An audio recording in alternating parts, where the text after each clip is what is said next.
So good morning, all. Last night I sent an email with instructions on the polynomial logarithm performance task to all of you that had all of your checkpoints turned in for the unit. So make sure you pay attention to the directions, and as soon as the performance task was attached, I'll warn you it's rather lengthy. It's about 9 pages long. So as soon as those of you that don't have the checkpoints done get the checkpoints completed, I will be happy to email that performance task to you as well. So we are going to start the next unit today, which is called conic sections. So basically, if we look at this slide, a conic section is simply a cross section of a cone. So these are two cones put together. So today we're going to look at circles. So I'm going to go back to circles. Today we're just going to look at circles, maybe some different ideas of circles that you've done before. So just to refresh your memory, standard form of a circle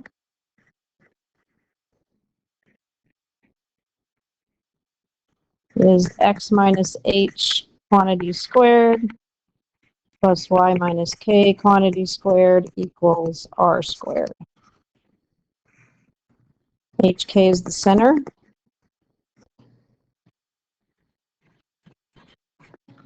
And r is obviously the radius. All right, so here we have an equation, and we need to put it back into standard form.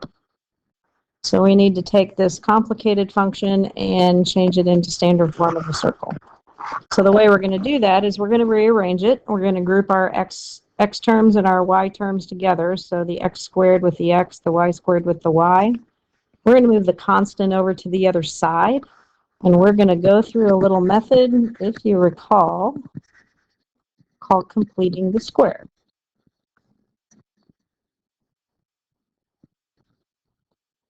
And if we do that correctly, then we'll be able to factor our trinomials into the standard form of a circle. So the first thing I'm going to do is I'm going to rearrange.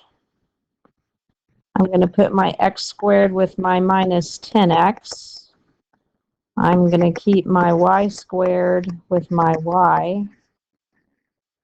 And I'm going to move my constant to the other side. So now I'm going to start completing the square. I need to complete the square. I need to make this a perfect square trinomial, and I need to make this a perfect square trinomial.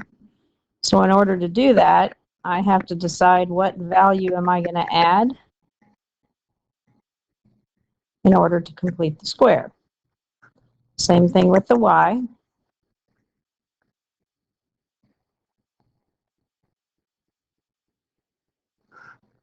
And to keep my equation balanced, if I add two terms on the left side, I need to add those same two terms on the right side in order to keep my equation balanced.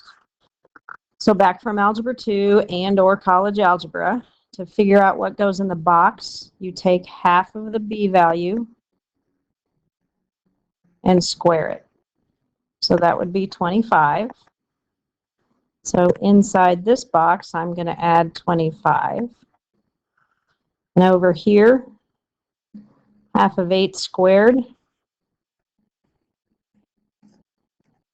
4 squared, which is 16. So I'm going to add 16 in this box. I'm going to add 25 on this side, and I'm going to add 16 on this side to keep everything together. So now that I've done that, what I've created here is a perfect square trinomial. So this can be factored to a binomial squared. The square root of x squared is x, and the square root of 25 is 5. If I were to FOIL that out, I would get my 10x in the middle. So same thing here. I'm going to get a y plus 4 quantity squared equals, and I have negative 8 plus 25 which is 17. 17 plus 16 is 33. So there you have the equation of the standard form of this particular circle. So once I do that, I can identify the center and the radius of my circle. And I made a mistake just like I did the first time I completed my notes. That should be a subtraction problem right there. Sorry about that. Which is going to make that subtraction. You probably caught that when I was going through the notes, some of you.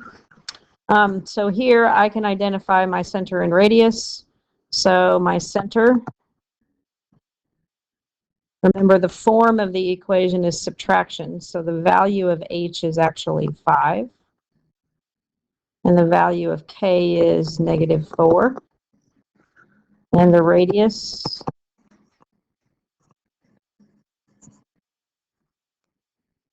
is the square root of 33.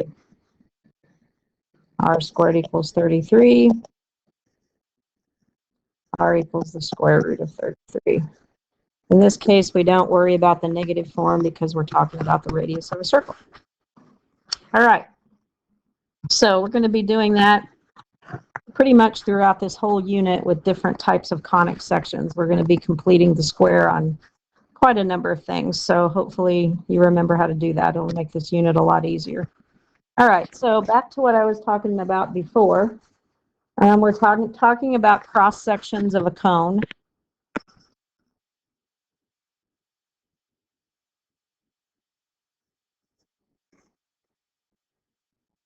And there are different types of cross sections that we're going to be looking at.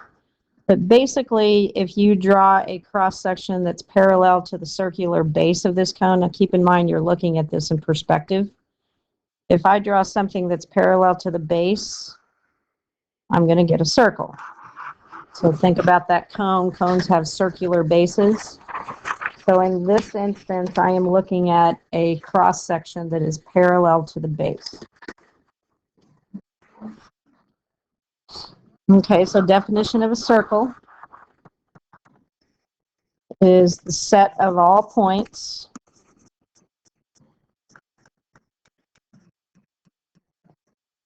that are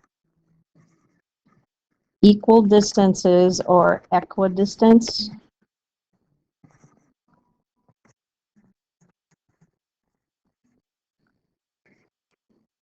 from a center.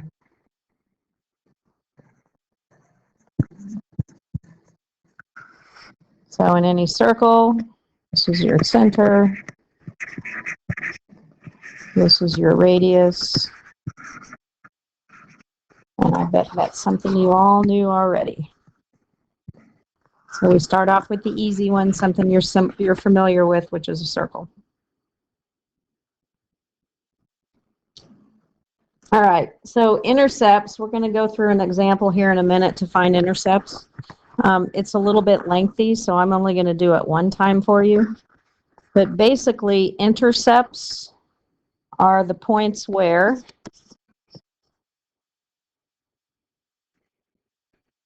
the circle intersects the x and y axis.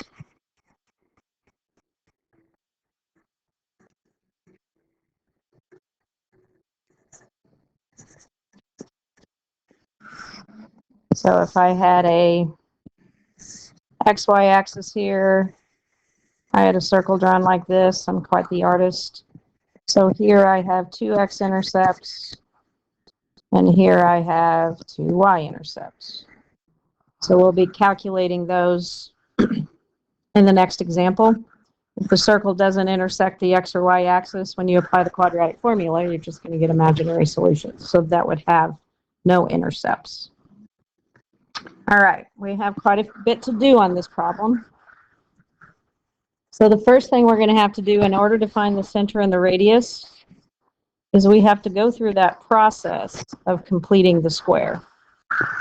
So I'll shorten it just a bit because you know we have to rearrange the equation and we have to complete the square on both x and y.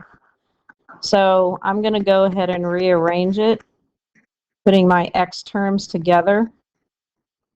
And I know I'm going to have to complete the square, so I go ahead and put a box or a line or some sort of a placeholder there. Then I'm going to have my y terms together. Oops, caught myself again.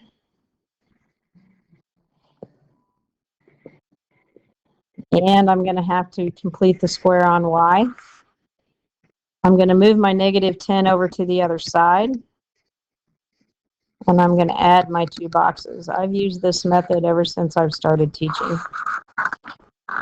So in order to figure out what goes in the first box, remember it's half of b squared. So 4 over 2 squared, which is 4. And here, it's half of negative 6 squared, which is 9. So over here, I'm going to add a 4 and a 9 to keep my equation balanced. So if I do that correctly, I should now be able to factor. Okay, so this is going to factor to the square of a binomial, which is going to be x plus 2 quantity squared, plus, if you think about what this term's going to be, whenever I take half of 4 over here, I get 2. If I take half of negative 6, I get negative 3. So this has to be x minus 3 squared equals 10 plus 13, which is 23. So now that I have it in standard form, I can find my center, which is going to be negative 2, 3. And my radius, which is the square root of 23. These concepts that we're going to be covering in this unit are a pretty big deal when you get to calculus, because what happens is you take these conic sections, and when you look at them on paper, they are two-dimensional, but in the world of calculus, you rotate them around the x or y axis and they become three-dimensional. So doesn't that sound like fun? All right, so we have to find our intercepts. So in order to do that, I have to do it separately, so I'm going to find my x-intercepts.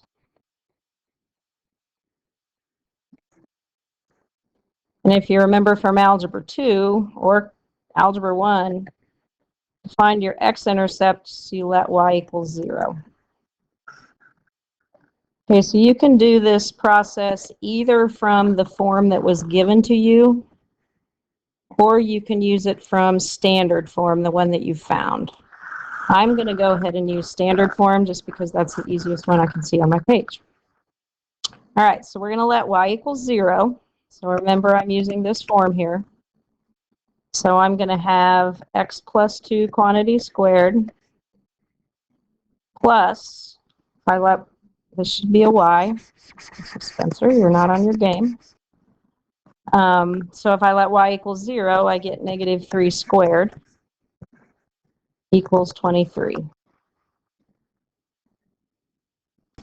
So I'm going to have to FOIL that back out. So x plus 4x plus 4 plus 9 equals 23.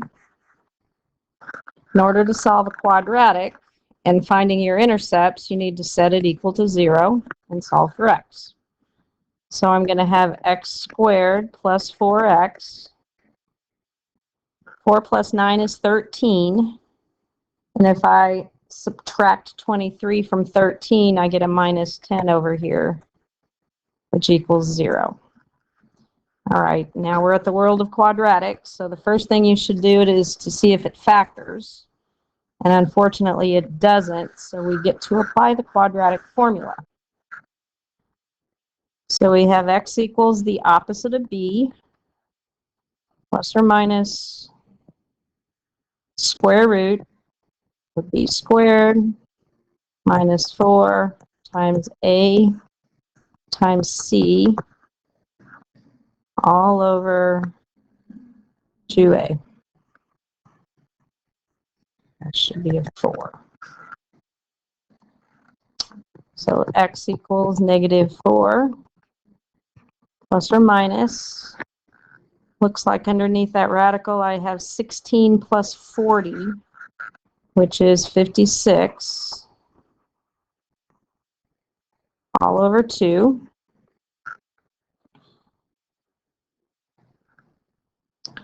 So now I'm just simplifying.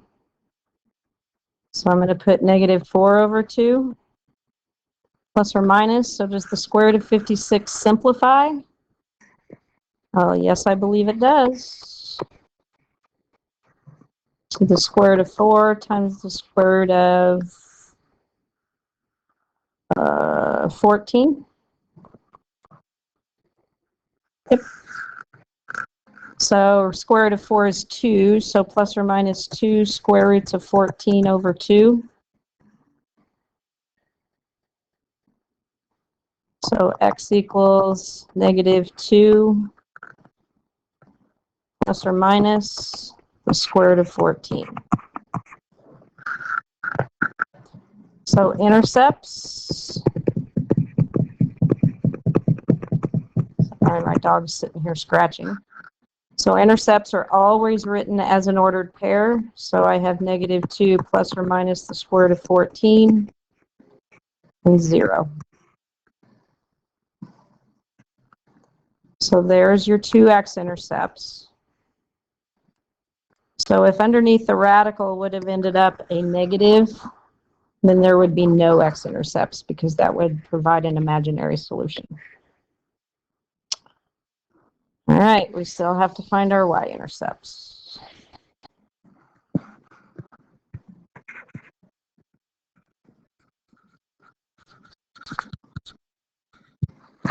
Okay, so y-intercepts is where you let x equal 0.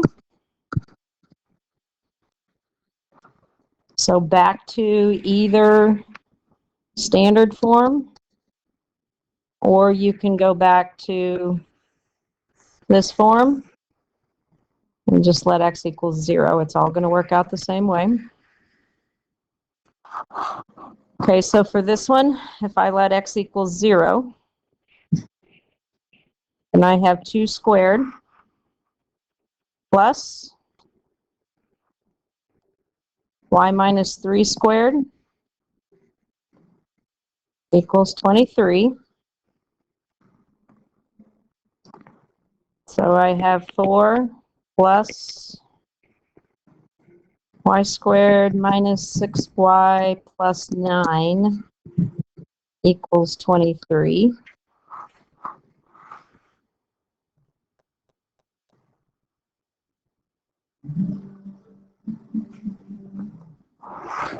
So I have, let's see, 13 minus 23 again, which just so happens to be -10.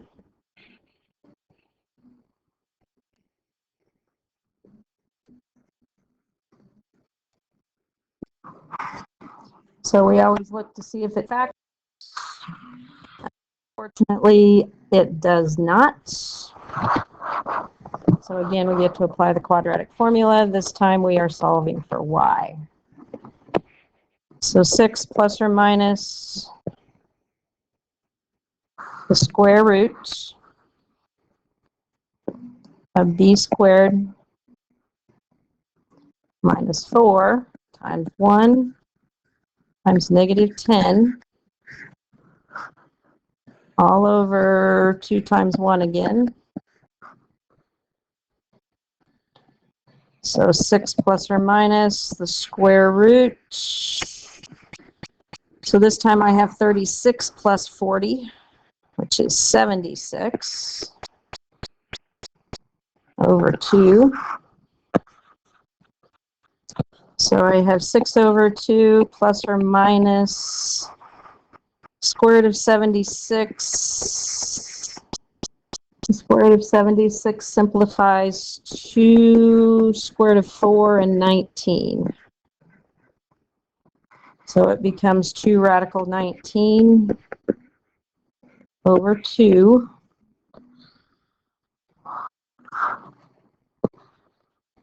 So y equals 3 plus or minus the square root of 19.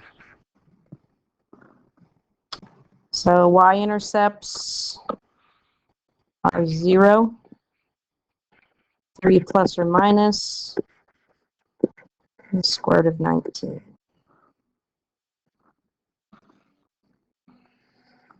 So I'm sure you're going to sleep better tonight knowing that that circle is going to intercept the y-axis twice and the x-axis twice.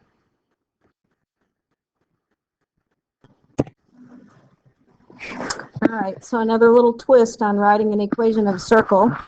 For this one, we're telling you that the diameter has endpoints at these two ordered pairs. So I believe you probably did this back in geometry, but you may have forgotten. Okay, so what we need to do is we need to find the center point of the diameter. And the way you do that is you use your midpoint formula. So midpoint formula is x1 plus x2 divided by 2, y1 plus y2 divided by 2. So all that is the average of your x's and the average of your y's, which would be halfway between. So if you use the values that we have here, we have negative 4 plus 4 over 2 and negative 1 plus 5 over 2, which my midpoint or my center of the circle is going to be 0, 2. Okay, so remember that point sits on the diameter. So it is the midpoint of the diameter, which is also the center of the circle. So now we need to find the distance between the center of the circle and one of the endpoints, which would actually be the radius. So we're going to have to use our distance formula.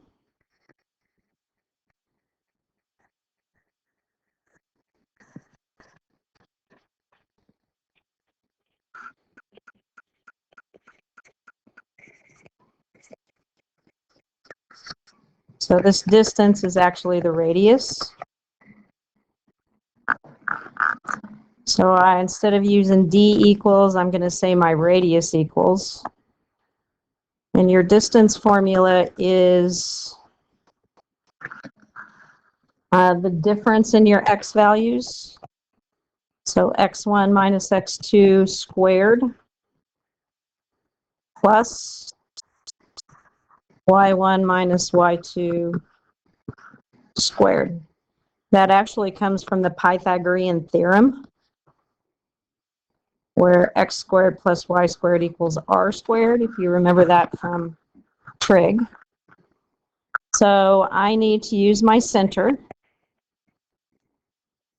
and I need to use one of the points that's given to me on the diameter. So I'm going to use 4 or 5 only because they're both positive numbers. A little less room for error there. So r is going to equal, or my radius is going to equal 0 minus 4 squared plus 2 minus 5 squared. So my radius is going to be 16 plus negative 3 squared is 9. So r is equal to square root of 25, which is 5. So now I can write my equation. I know my center. So x minus 0 squared plus y minus 2 squared equals r squared, which is 5 squared. So that form would be fine, or you could simplify it to x squared plus y minus 2 squared equals 25.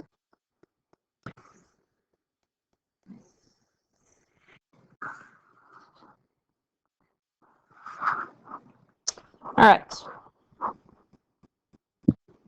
One more little concept, and that is called the tangent line. Okay, so this tangent is different than the tangent ratio that you learned in trig. So a tangent is simply a line that intersects any sort of curve at one point.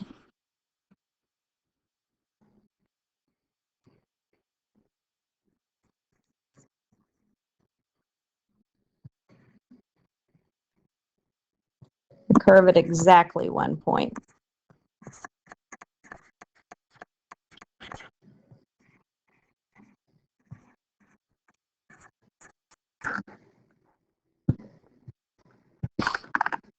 Okay, so right here, this tangent line intersects that curve. There's another kind of line called a secant line that intersects the curve twice.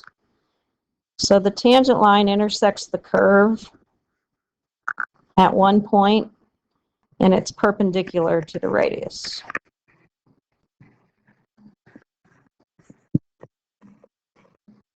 So there's actually a shirt out there that I put a picture of it on here.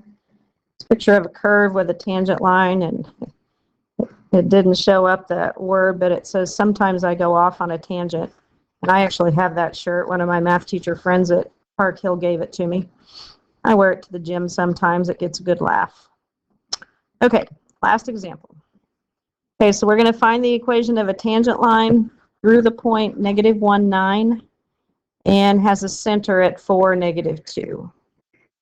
So the center is sitting here at the coordinates 4, -2. I'm going to put my tangent line here because it kind of makes the most sense to me. If this is sitting at 4 and I have to go back to -1, it would be somewhere going like this. So this point right here is -1, 9. So I am looking for the equation of that line. So if you remember how to write the equation of a line, you need a slope, and you need a point on the line, and then you can use point slope form. Well, I already know the point, I just need to find the slope. So if I can find the slope of the radius,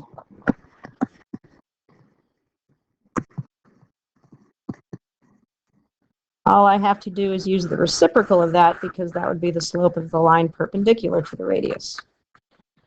So slope of the radius, if you recall, is y1 minus y2 over x1 minus x2, or change in y over change in x.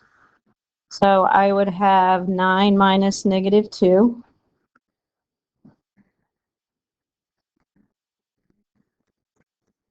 over -1 minus 4, which is 11 over -5. So that's the slope of the radius. So the perpendicular slope is the opposite reciprocal, which is 5 over 11.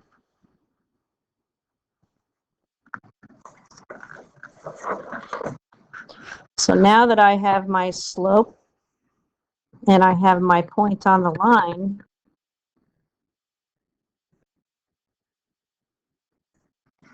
you can use point slope form to write your equation. You're having to remember a lot of different formulas today: midpoint, distance, slope, point slope. A lot of algebra going on today. All right, so point slope is y minus y sub 1 equals m times x minus x sub 1. So my y sub 1 is 9, so I have y minus 9. My slope is 5 over 11 times x minus 1, or x plus 1. So get it to y equals form. Add the 9 to the other side. And at this level, you are good to leave it in point slope form. All right, so there you go. There is a short worksheet assigned today. If you haven't got your checkpoints done yet, please get those done, and I will email you the performance task as soon as all of those have been approved and you don't have any more red. Have a great day.